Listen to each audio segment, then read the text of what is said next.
Good morning, class. Today we're going to practice what we've learned from our video that you just watched. Okay? This is going to be a good session, and you're going to learn how to do this. 5.NBT.2. I can explain how the decimal moves the place value when multiplying, and today it's going to be dividing. We're going to add to this. Dividing by 10, 100, and 1,000. And you will be an expert. You can do it. Okay, let's try an example. In fact, all I'm going to give you today are examples. This is just a practice session. I'll put one example up, and then I'll say, pause. Please pause. And you'll pause this video. You'll work the problem out, and then when you're finished, unpause, bring me back, and then we'll go over it. I'll show you exactly how you work this. You probably already know. And then we'll find out what the final solution is. And whenever you divide anything, the answer is always called a quotient. Say it with me, quotient, okay? All right, now I'm gonna erase what's behind me, and I'm gonna put up our first division equation using exponents. And then, let's see if you can work it. The first one will be this. It will be 764.9 divided by 10 squared, or 10 to the second power, raised to the second power, okay? 10 squared. And basically, let's just get right down to 10 raised to the second power, or 10 squared, is a 1 with 2 zeros, right there. You're basically dividing by 100, okay? So if this were 100, you'd work it the exact same way. All right. Pause this, and let's see what you can do. Okay, class. Let's see if you work this correctly. I'll use a different color to work this out so you can see it easily. The first thing you want to do is look at the exponent. The exponent is 2. And the exponent tells us how far to move the decimal point. Remember, that's our little shortcut when dividing here. We're going to move the decimal point 2 places. Now, this is huge. Today is huge because it's different than yesterday's lesson. Today we are dividing. And yesterday we were multiplying. Now you tell me, what's the relationship between these two? Multiplying and dividing. Yeah, they're opposites. We call that inverse operations. So with inverse operations, we're sort of going to do the opposite of what we did yesterday. So yesterday, we looked at the exponent and we moved the decimal point 2 places to the right to multiply. Well, what's the opposite of that? Yeah, move the decimal point 2 places to the left. It's very simple. Watch this. Don't move the decimal point underneath the digit, okay? It's between digits. Okay, I'm going to move it once. That's not far enough. I'll move it twice, and I'll park it right there. Erase everything else. And my final quotient is 7 and 649 thousandths. Did you get that? I bet you did. All right, good job. Not too hard, is it? Let's try another one. This time, let's try 348, and let's try, well, let's get larger than that.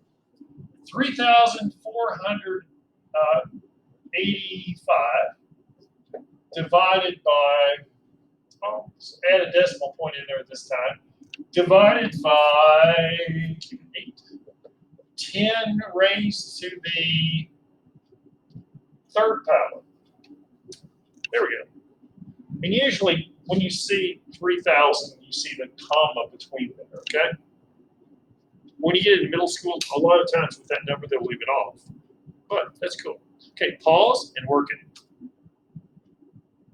Okay, we're back. Hopefully you did this correctly. Let's take a quick look at it, okay? The first thing we look at is the exponent, 3. The exponent's 3. So we're going to move the decimal point 3 places. 3 places which way? To the left. Okay?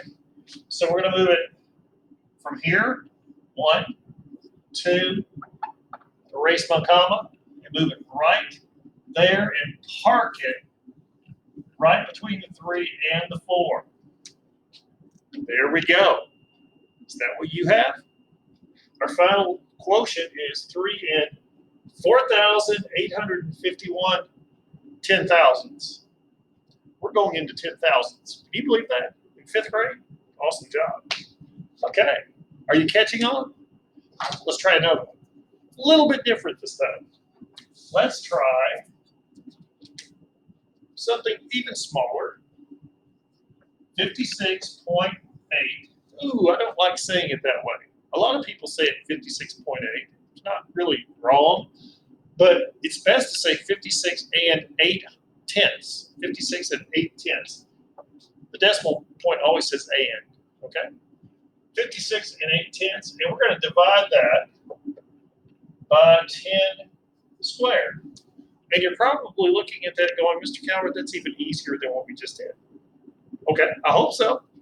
Why don't you go ahead and pause and work it. Okay. Let's see if you had any problem with this. Just watch what I do. Again, what's the first thing you look at? Yeah, you look at the exponent. The exponent is 2. So I'm going to move the decimal. I'm going to shift it 2 places to the left. Super easy. So I'll move it 1, move it 2, and park it right there. Now, my final quotient is that. Now, I'll give you a hint right now.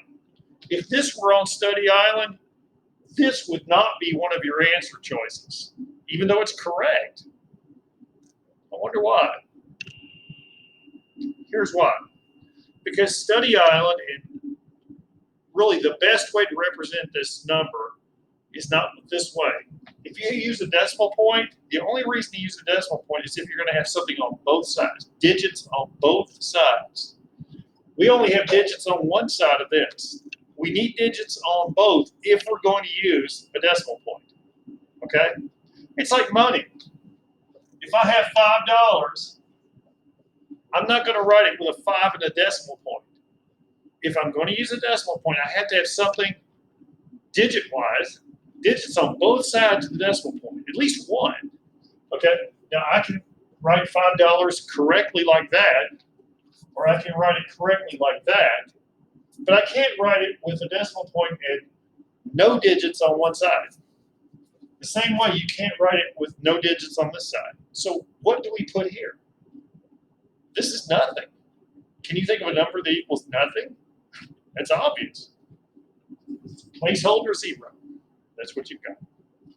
Okay, let's try another one. Here we go.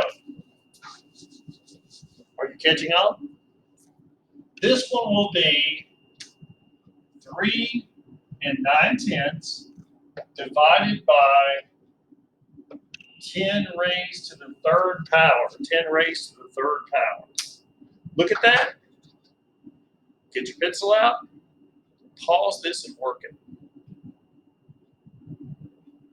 Okay, we're back. Let's see what you did. Okay, 3 and 9 tenths. Remember, the decimal point always says and you always name this plus the last place that it takes, which is the tenths place. So 3 and 9 tenths. Okay. Exponent, that's what we're looking at first. 3 is the exponent. So we're going to move the decimal point 3 places, and we're dividing again. Dividing. So the decimal point always goes left when you divide, not right. That's when you multiply. Left when you divide. Let's move it. 1. I have a problem here. There are no places, or at least digits, to move this between. What do? I need to move it 3 places. I can only move it 1. What will I do? Here's what you do. And this often happens. It often happens when you shift the decimal point and you don't have digits there to shift it between. You add zeros for placeholders. Okay, I'm going to need, it looks like 2 zeros for placeholders. So I'm going to slip those in. 1, 2. Now, I'm going to go ahead and shift 3 places. That's 1, that's 2, that's 3. And when I clean it up, that's the answer I get. Now you tell me, if this problem were on Study Island, is that one of the answer choices you would get? No. Why not? Exactly. There needs to be at least 1 digit on either side of the decimal point. There's none here.